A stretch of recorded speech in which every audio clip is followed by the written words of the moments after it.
Istri saya sekarang lagi dirawat di rumah sakit dan saya harus bayar 14.500 jeni atau ponnya Mesir. Saya harus bayar rumah sakit. Kalau enggak istri saya enggak bisa dioperasi. Ini sudah parah sekali. Kata syekhnya, jadi gara-gara itu kau sujud sama Allah. Dia bilang iya, lanjutkan nangis sama Allah. Allah tidak akan menyia-nyiakan orang yang ikhlas minta padanya. Lanjutkan, nikmati sujudmu. Pasti Allah akan berikan jalan keluar. أعوذ بالله من الشيطان الرجيم بسم الله الرحمن الرحيم. Syekh, saya dengarkan ceramahnya, menarik sekali. Saya tidak tahu orang itu siapa, tapi cuplikannya saya dapatkan dari seorang teman dari Jeddah yang mengirimkan ke saya. Orang ini cerita, Syekh ini menceritakan, cuplikannya ada di HP saya, dia bilang, saya satu waktu pernah ke Mesir, dan di Mesir ini saya lagi dari satu daerah mau ke Kairo, dari Iskandaria, satu kota, mau ke Kairo. Itu saya tiba di Kairo mungkin sekitar jam 2 malam. Pesawat saya selepas subuh harus berangkat kembali ke Saudi. Dia bilang saya telepon pengurus masjid, saya mungkin mau mampir di masjid yang saya ceramah kemarin di Kairo itu. Saya mau tinggal di sana mungkin 2 jam, 3 jam istirahat. Nanti habis itu baru kemudian saya berangkat ke Saudi habis subuh. Dia bilang, saya masuk ke masjid, tiba jam 2 malam, turun dari mobil, saya lihat masjid, lampunya nyala semua nih. Kemudian setelah saya masuk masjid, saya temukan ada orang di mihrab, imam, lagi sujud, nangis-nangis. Dan luar biasa, tangisannya itu kalau orang dengar, membuat orang yang dengar pun mau menangis. Jadi saking luar biasa dia, merengeknya sama Allah dalam sujudnya. Kata Syekh ini, saya pun sambil berdoa sama Allah, ya Allah kabulkan permintaannya orang ini. Walaupun saya belum tahu apa yang diminta gitu. Dia bilang selesai dia sholat, saya dekati dia, saya bilang, Masya Allah, doa apa ini? Luar biasa ini. Doa yang diikuti dengan tangisan di sepertiga malam menjelang subuh. Allah turun ke langit bumi, dikabulkan nih. Dia bilang demi Allah Syekh. Karena Syekh ini orang Arab biasanya panggil, bisa orang pintar, bisa orang kaya, bisa orang tua. Jadi kalau antum dipanggil Syekh jangan bangga dulu ya. Karena banyak maknanya itu. Ya. Jadi dipanggil Syekh. Dia tidak tahu, biasa juga di Saudi begitu ya. Kalau ada orang kita tidak kenal dipanggil Syekh, Syekh sini Syekh. Walaupun antum bukan Syekh sebenarnya gitu. Ya. Maka dia bilang demi Allah Syekh. Dia tidak tahu kalau ini orang memang ulama gitu. Istri saya sekarang lagi dirawat di rumah sakit dan saya harus bayar 14.500 jeni atau ponnya Mesir. Saya harus bayar rumah sakit. Kalau enggak istri saya enggak bisa dioperasi. Ini sudah parah sekali. Kata syekhnya, jadi gara-gara itu kau sujud sama Allah. Dia bilang iya, lanjutkan nangis sama Allah. Allah tidak akan menyia-nyiakan orang yang ikhlas minta padanya. Lanjutkan, nikmati sujudmu. Pasti Allah akan berikan jalan keluar. Dia bilang iya baik. Orang itu dia bilang kembali lagi ke mihrab, nangis lagi. Sholat sujud sama Allah, ya Allah. Dan dalam doanya begitu. Ya Allah, istri saya mau dibayar besok rumah sakitnya. Jumlahnya sekian, saya tidak pegang uang 1 jenih pun. Ini 14.500 jenih. Banyak sekali. Maka dia bilang, orang ini bilang baiklah kalau begitu.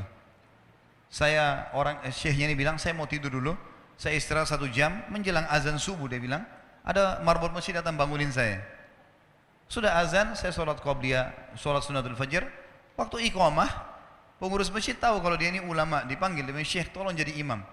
Dia bilang saya capek, baru istirahat 1 jam, 2 jam malam. Biarlah imam. Dia bilang tidak apa-apa, ayat-ayat pendek aja, baca surah-surah pendek aja. Kata Syekh baiklah. Dia bilang saya baca surah-surah pendek. Rupanya mikrofon masjid karena keluar di luar. Ada satu pengusaha Mesir, apartemennya itu dekat masjid dan dia suka ikuti ceramahnya Syekh ini di YouTube. Dia bilang turun dari apartemennya, ikut sholat berjamaah di masjid karena dia kenal suaranya orang ini gitu. Begitu selesai sholat dia bilang saya lagi zikir, datang orang itu. Dia bilang Syekh ahlan wa sahlan di Mesir. Saya salah satu penggemar Anda di YouTube dan saya dengar suara tadi. Saya tadi mau sholat di masjid lain, saya ke masjid ini. Dia bilang Syekh saya mau minta tolong satu hal. Kata Syekhnya kenapa? Dia bilang saya sudah ngitung zakat uang perusahaan saya harus alokasikan 14.500 jenis. Kata Syekhnya. Orang itu bilang, saya mau alokasikan zakat saya 14.500 jenis. Kata syekhnya, saya nangis. Dengar itu. Nangis, saya terisak-isak. Kata orang itu, kenapa anda nangis?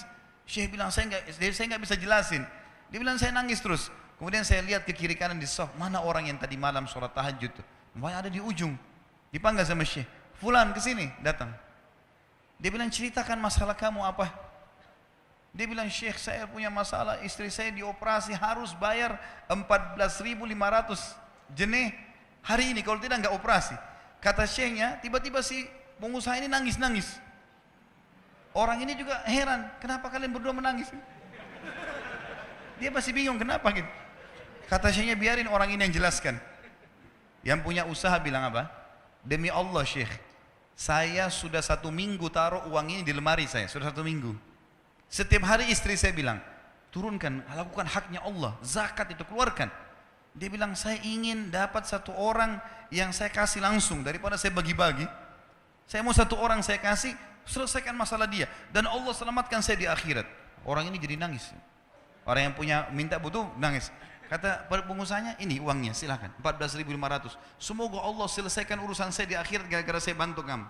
Kata syekhnya, demi Allah yang terjadi, orang ini, yang siapa namanya?